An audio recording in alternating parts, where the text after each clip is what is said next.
आप सबका स्वागत है हमारे सब कुछ जाने यूट्यूब चैनल पर। मेरा नाम है सुभाष सैनी। तो कौन था लॉर्ड मैकाले पीएम मोदी ने लिया जिसका नाम अंग्रेजी के आने से पहले कैसी थी भारत की शिक्षा व्यवस्था। आज जानते हैं कि शिक्षा व्यवस्था के बारे में कि शिक्षा व्यवस्था भारत में कैसे चलन रहा और आप भारत की आज़ादी से पहले क्या था और किस तरीके से जो मुग़ल शासक और उनकी शिक्षा दीक्षा जो भी थी कैसी व्यवस्था थी। तो इसी के बारे में सब कुछ जानेंगे। जो प्रधानमंत्री मोदी जी ने अयोध्या राम मंदिर से जो व्याख्यान किया है, तो इसी के बारे में जानते हैं कि प्रधानमंत्री मोदी ने अयोध्या में लॉर्ड मैकाले का जिक्र करते हुए कहा है कि आने वाले 10 साल का टारगेट है कि गुलामी से मानसिकता से मुक्त करके रहेंगे। तो हालांकि बात यह है कि भारत की आज़ादी से पहले अंग्रेज़ों का शासन रहा और अंग्रेज़ों के शासन से पहले मुग़ल शासकों का शासन रहा था।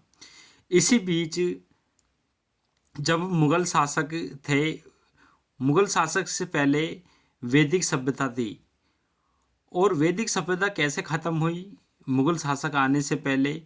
तो हालांकि जो वैदिक सभ्यता थी उसका और जो मदरसे थे जो मुग़ल शासक के दौरान चलते थे, तो उनका सब जिक्र करते हुए जब मुग़ल शासक का शासन ख़त्म हो गया था, अंग्रेज़ों का शासन आ गया था, तो लॉर्ड मैकाले ने ही अंग्रेज़ी की व्यवस्था भारत में स्थापित की थी और उसका जो प्रभाव पड़ा था उसके अकॉर्डिंग जो लॉर्ड मैकाले की शिक्षा नीति को लेकर अक्सर चर्चा होती रही, तो तमाम शिक्षाविद भी इस पर सवाल उठाते रहे। तो अब इस एजुकेशन सिस्टम का प्रधानमंत्री नरेंद्र मोदी ने भी जिक्र किया है। उन्होंने अयोध्या में राम मंदिर ध्वजारोहण कार्यक्रम के दौरान कहा है कि मैकाले ने मानसिक गुलामी की नींव रखी थी। इस सिस्टम को आने वाले 10 सालों में ख़त्म करने का टारगेट रखा गया है। हालांकि हर कंट्री जितने भी देश हैं अपने अपने देश की एक अपनी भाषा होती है।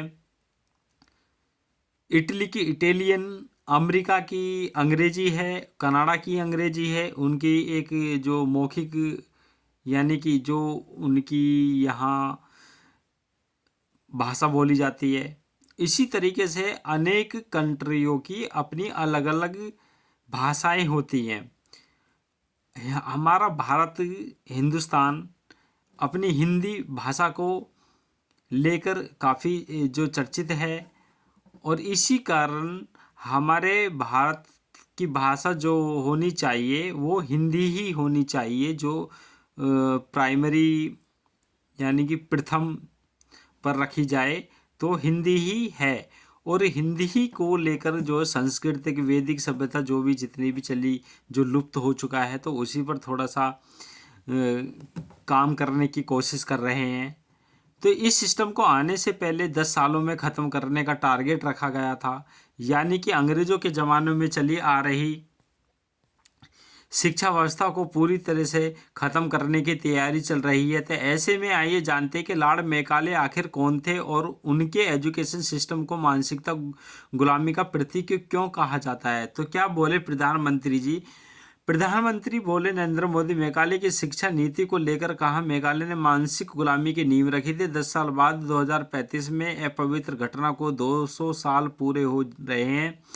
आने वाले 10 सालों में टारगेट है कि गुलामी से मानसिकता से मुक्त करके रहेंगे। हमने विदेशों से लोकतंत्र लिया है, जबकि सच यह है कि भारत लोकतंत्र की जननी है।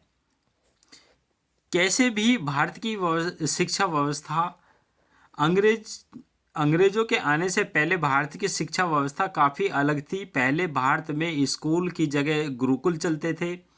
भारत के लगभग हर गांव में गुरुकुल हुआ करता था, जिसमें तमाम बच्चों को अलग अलग विषयों की शिक्षा दी जाती थी। उस जमाने में वैदिक गणित, खगोल शास्त्र, धातु विज्ञान, कारीगरी, रसायन शास्त्र और चिकित्सा शास्त्र और जैसे कुल 18 विषयों की पढ़ाई होती थी। इसमें औषधि विज्ञान और शल्य क्रिया का विषय भी शामिल था। यानी कि उस जमाने में सर्जरी और मेडिसिन की पढ़ाई भी हुआ करती थी।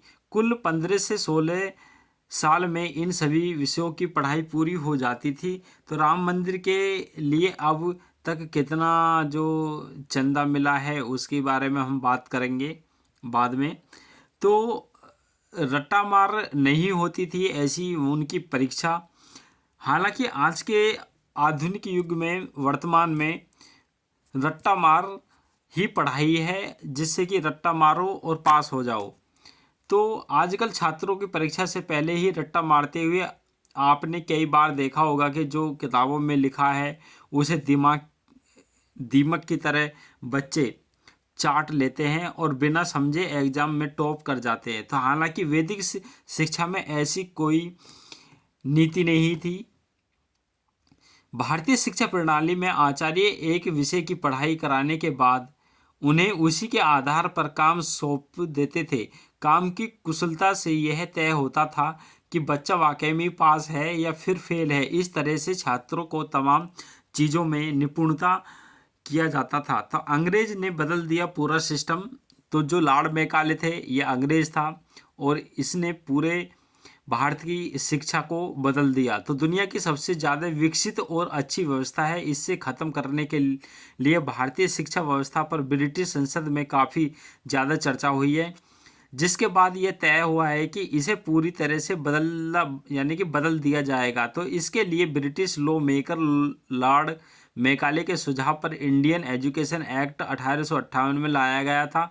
हालांकि 1835 में इसकी नींव रख दी गई थी। मैकाले ने सुझाव दिया है कि भारत में अंग्रेजी में ही पढ़ाई होनी चाहिए।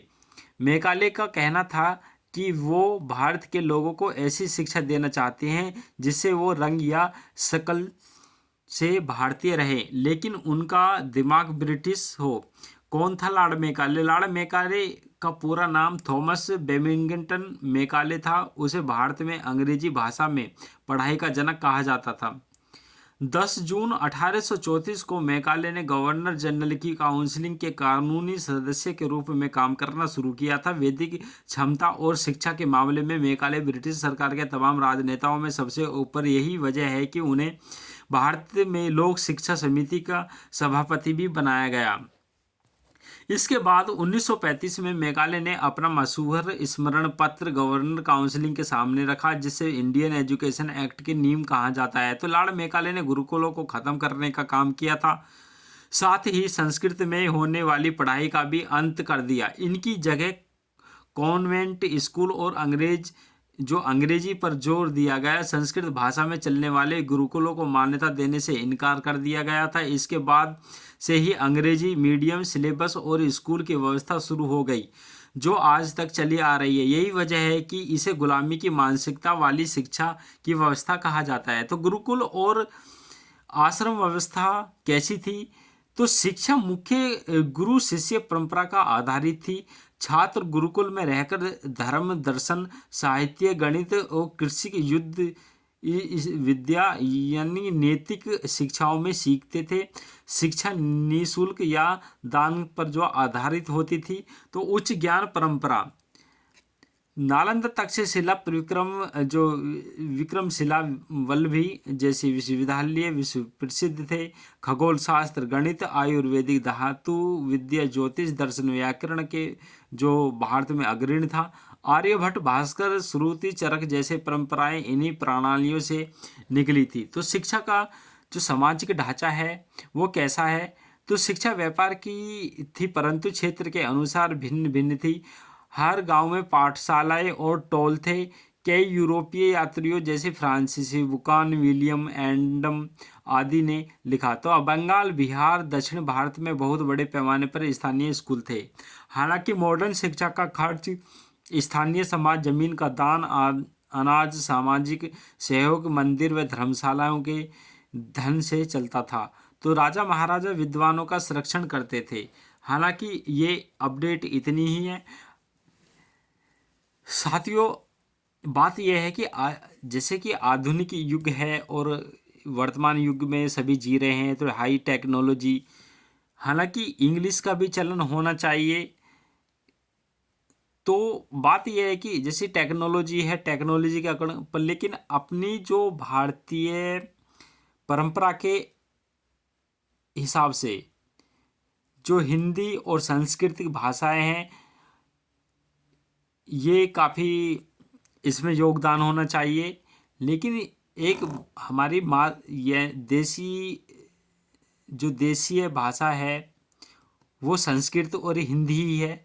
लेकिन हिंदी और संस्कृत में सारे वर्क नहीं हो सकता, तो इसलिए आजकल के युग में अंग्रेजी का भी होना बहुत ज़रूरी है, जो हाई टेक्नोलॉजी और टेक्नोलॉजी में वर्क कर सकता है।